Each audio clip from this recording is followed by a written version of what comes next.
अस्सलाम वालेकुम dear students, कैसे हैं आप सब।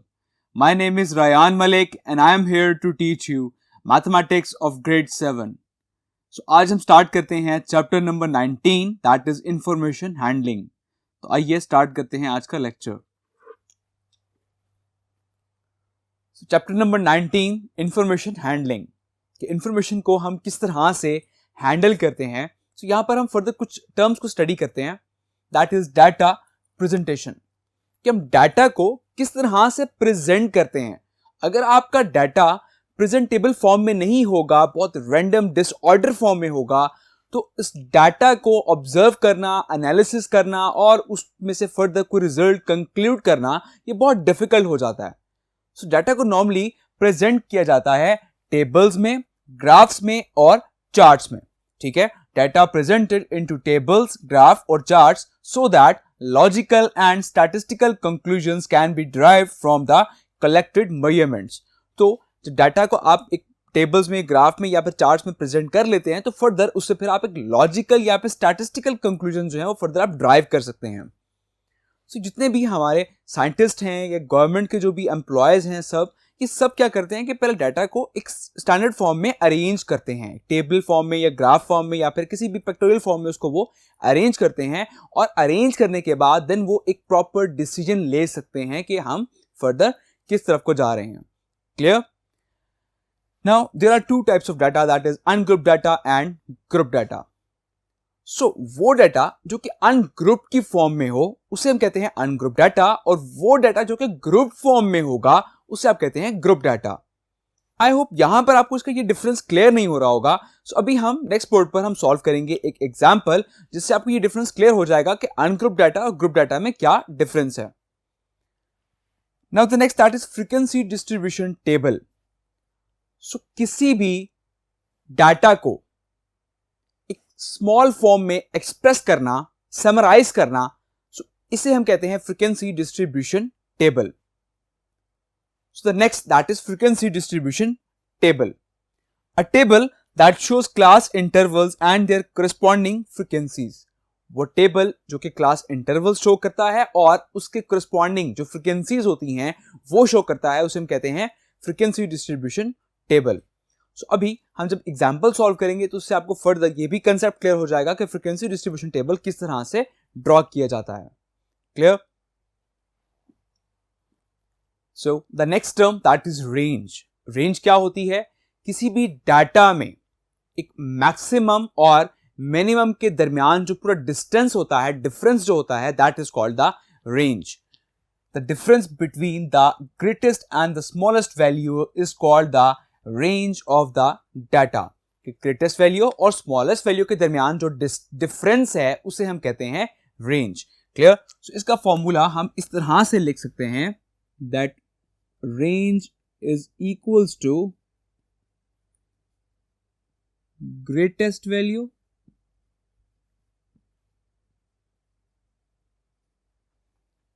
minus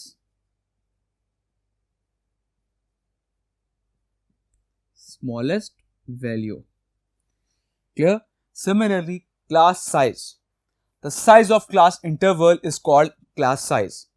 आई होप यहां पर आपको क्लास इंटरवल का कंसेप्ट क्लियर नहीं होगा कि क्लास इंटरवल क्या होता है। सो यहां पर आप सिर्फ इतना समझ लें कि क्लास इंटरवल का जो साइज होता है उसे हम कहते हैं class size. So further example में आपको ये कंसेप्ट क्लियर हो जाएगा कि क्लास इंटरवल क्या होता है और उसका साइज हम किसे कह रहे होते हैं। क्लियर? सो क्लास इंटरवल साइज को कैलकुलेट करने के लिए भी एक फॉर्मूला है, that is class size is equals to range divided by number of classes.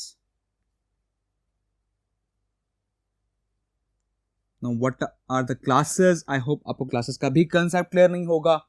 So अभी हम एक एग्जांपल डिस्कस करते हैं जिससे आपको ये सारे कंसेप्ट क्लियर हो जाएंगे कि ये टर्म्स क्या हैं और इनको आप एक टेबल में किस तरह से अंडरस्टैंड करते हैं।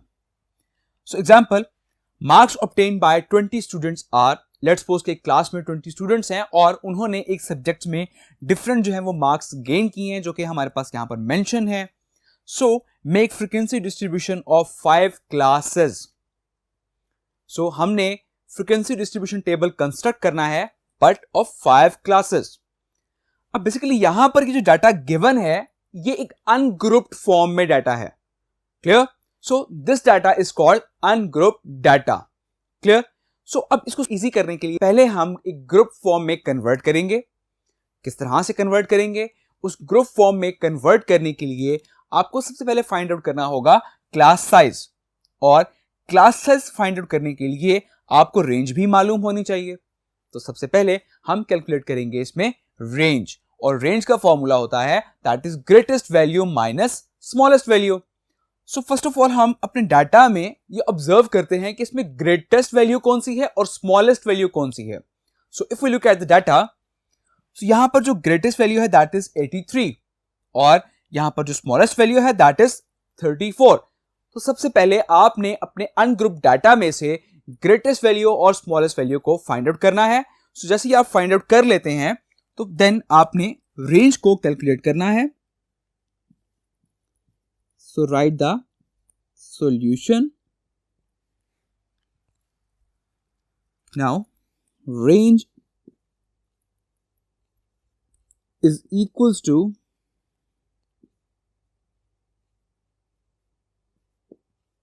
greatest value minus smallest value.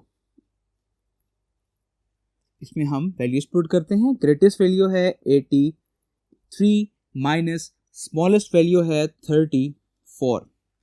जब आप इसको सब्ट्रैक्ट करेंगे तो आपका फाइनल आंसर आ जाएगा यहां पर 49. दिस शोज इसकी रेंज क्या है 49. सो अब हमने रेंज कैलकुलेट कर ली. सो दैट्स मीन अब आप क्लास साइज कैलकुलेट कर सकते हैं, और क्लास साइज कैलकुलेट करने के लिए आपको नंबर ऑफ क्लासेस का पता होना चाहिए, जो कि हमें क्वेश्चन में बता दिया गया है कि नंबर ऑफ क्लासेस कितनी है 5. क्लियर? सो दैट्स व्हाई अब हम इजीली क्लास साइज भी कैलकुलेट कर सकते हैं. Now to calculate class size,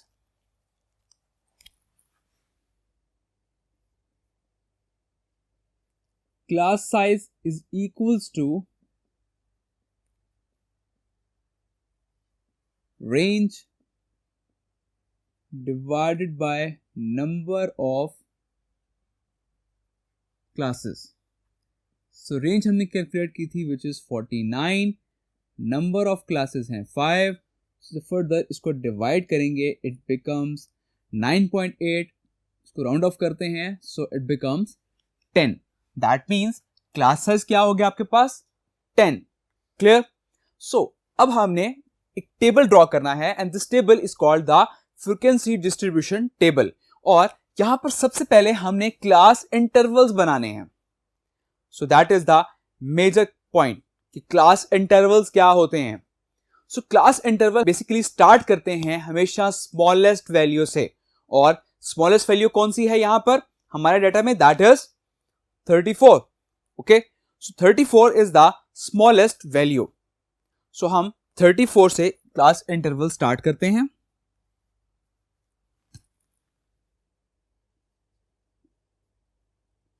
2. Class size क्या है विच इज 10. दैट मीन्स कि 34 के बाद जो है वो 10 वैल्यूज का ये क्लास इंटरवल होना चाहिए. सो हम 10 डिजिट्स काउंट करते हैं. 34 इंक्लूड होगा इसमें. 34, 35, 36, 37, 38, 39, 40, 41, 42 and 43. So 34 to 43. This is one of the class interval. Clear? So I hope अब आप अंडरस्टैंड कर गए होंगे कि क्लास इंटरवल क्या होता है और क्लास साइज क्या होता है. So similarly next interval start होगा 44 से, और सिमिलरली इस क्लास का भी जो साइज होगा विच इज 10. सो 44 में अगर हम मजीद 10 काउंट्स करें तो इट बिकम्स 53. क्लियर? सो इसी तरह से आपने क्लासेस को लिखते जाना है. 54 and then so on to 63, and then 64, it so on to 73, and then 74 and it's so on to 83. So आपने क्लासेस को तब तक कंस्ट्रक्ट करते जाना है जब तक आपकी ग्रेटेस्ट वैल्यू इनमें से किसी भी इंटरवल के दरमियान में लाए ना कर जाए. सो हमारी ग्रेटेस्ट वैल्यू क्या थी? 83, और 83 लाए कर रही है इस लास्ट क्लास के अंदर. सो दैट्स व्हाई यहां पर मैं क्लास इंटरवल जो है वो कंस्ट्रक्ट करना स्टॉप कर दूंगा. क्लियर? सो आई होप यहां पर आपको समझ आ गया होगा कि क्लास इंटरवल क्या होता है और क्लास साइज क्या होता है. सो बेसिकली अगर हम यहां पर इन हर इंटरवल का अगर हम साइज देखें तो साइज उसका क्या होगा? 10 होगा. So this is the class size. Similarly ये जो एक क्लास इंटरवल होता है, दिस क्लास इंटरवल, इसकी जो फर्स्ट लिमिट होती है इसे हम कहते हैं लोअर क्लास लिमिट, और इसकी जो लास्ट लिमिट होती है that is called the upper class limit. Clear? So अगर मैं आपसे क्वेश्चन करूं कि इस क्लास में लोअर क्लास लिमिट क्या होगी, विच इज 44.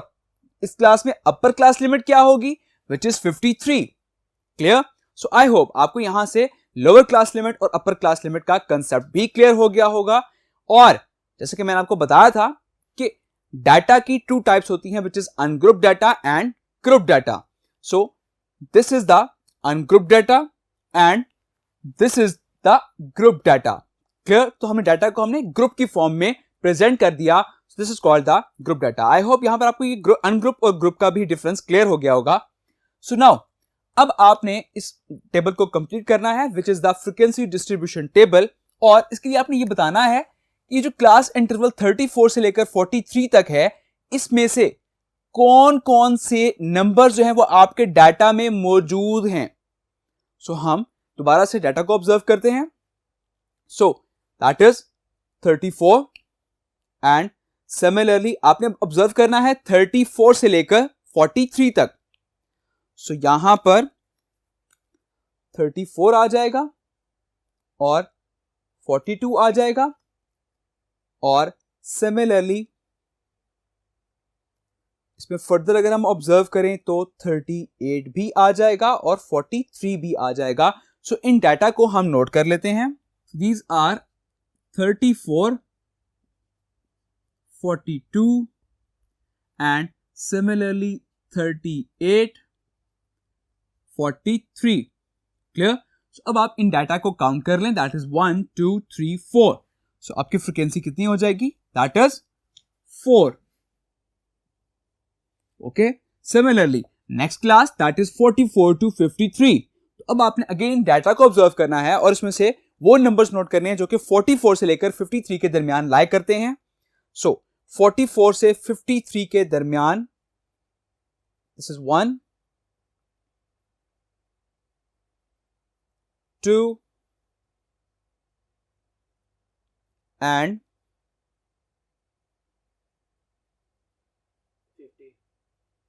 3. क्लियर? सो अब इन डाटा को हम नोट कर लेते हैं. 52, 48 एंड 50.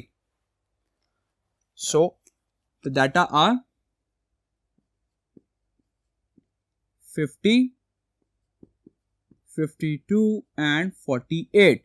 क्लियर? सो इनको फर्दर हम काउंट कर लेते हैं. So these numbers are 1 2 and 3. So further अब क्लास इंटरवल क्या है? 54 से 63 तक. अब आपने देखना है कि इनके दरमियान कौन कौन से नंबर्स लाया करते हैं.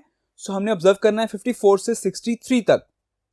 सो 54 से 63, this is 1. So 56 and 56 and the next that is 55. This is the second one. So we observe from 54 to 63. So हमने 55 भी नोट कर लिया. And similarly 55 and then 63 तक हमने इसको नोट करना है. So 60.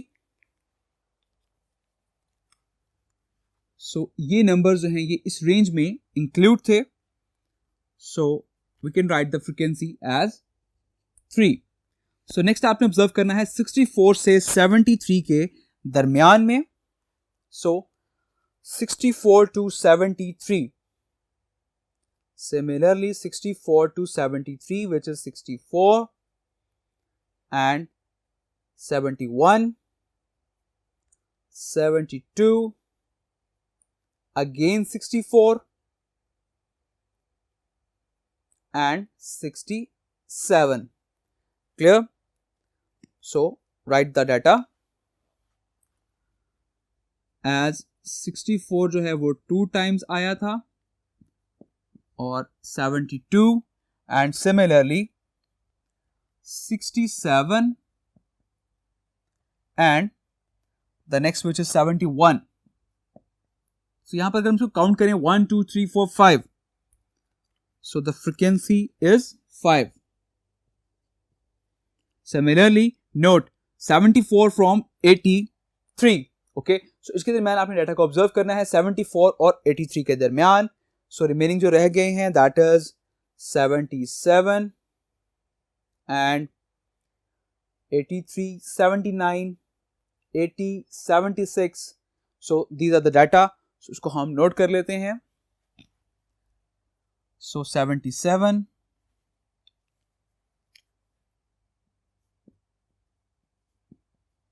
and similarly 83, 79, 80 and 76. Clear? So the frequency is again 5.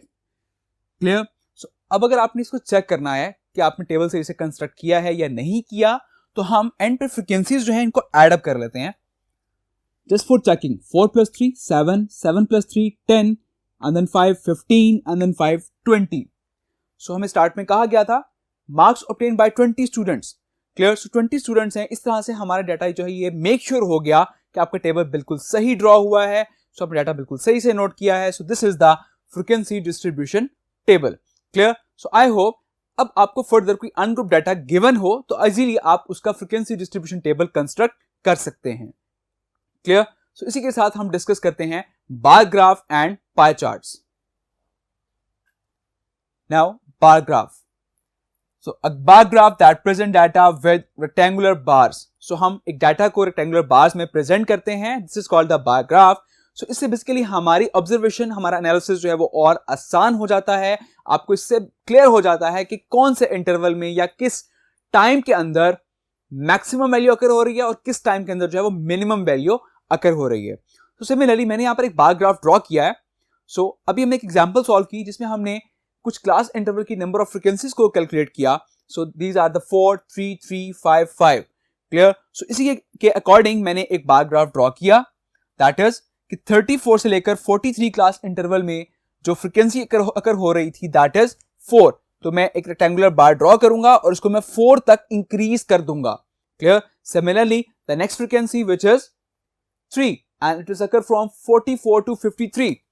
So again 44 से लेकर 53 तक मैंने एक रेड रेक्टेंगुलर बार ड्रॉ किया जिसकी हाइट जो है वो 3 तक है, which shows कि इसकी मैक्सिमम जो हाइट है that is 3, that the frequency of this bar is 3. And similarly the next frequency which is 3 starts from 54 to 63. So similarly 54 से 63 तक again इसकी हाइट जो है वो 3 मैंने ड्रॉ कर दी. सिमिलरली नेक्स्ट की जो है वो 5 है तो मैंने 5 ड्रॉ कर दी. एंड सिमिलरली नेक्स्ट इंटरवल में अगेन जो है फ्रीक्वेंसी अकर हुई थी 5, तो मैंने इसकी 5 तक मैंने इसकी हाइट ड्रॉ कर दी. सो अब इस ग्राफ के अकॉर्डिंग हमारा जो एनालिसिस है वो क्लियर हो रहा है कि यहाँ पे मैक्सिमम ऑब्जर्वेशन कहां पर हो रही है. दैट इज दिस कि मैक्सिमम स्टूडेंट्स जो हैं वो मार्क्स उन्होंने ऑब्टेन किए हैं 64 से 73 के दरमियान और 74 से 83 के दरमियान. क्लियर? सो बार ग्राफ से डाटा का जो एनालिसिस होता है वो आसान हो जाता है. Clear? Similarly pie charts. A pie chart is a circular chart on which data is represented in the form of sectors of circle. So pie chart क्या है? ये एक circular chart है जिसमें डाटा को आप represent करते हैं in the form of sectors. Like for example, so मैंने एक circle that is completely shows by 360 degree, तो मैंने इसमें 120 डिग्री जो है मैंने वो रिप्रेजेंट कर दिया फूड को. सिमिलरली 64 डिग्री मैंने इसको रिप्रेजेंट कर दिया that is the utilities of that person. And 56 degree that shows the entertainment. And 120 degree जो है that page the rent. Okay, so I hope यहां पर आपको पाई चार्ट का भी कंसेप्ट क्लियर हो गया होगा. तो यहां से हम इजीली ये देख सकते हैं कि लेट्स सपोज एक पर्सन का जो मंथली एक्सपेंस है वो किस किस तरह से यूज हो रहा है, कि उसका मैक्सिमम जो एक्सपेंस है वो फूड पर एक्सपेंस हो रहा है और मैक्सिमम जो है वो रेंट पर जा रहा है. बाकी जो रिमेनिंग अमाउंट है वो यूज कर रहा है यूटिलिटीज में और एंटरटेनमेंट्स में. क्लियर? सो आई होप आपको ये लेक्चर बहुत अच्छे से क्लियर हो गया होगा. सो नेक्स्ट लेक्चर में हम स्टार्ट करेंगे एक्सरसाइज 19. तो अपना बहुत सारा ख्याल रखिएगा. Take care. अल्लाह हाफिज.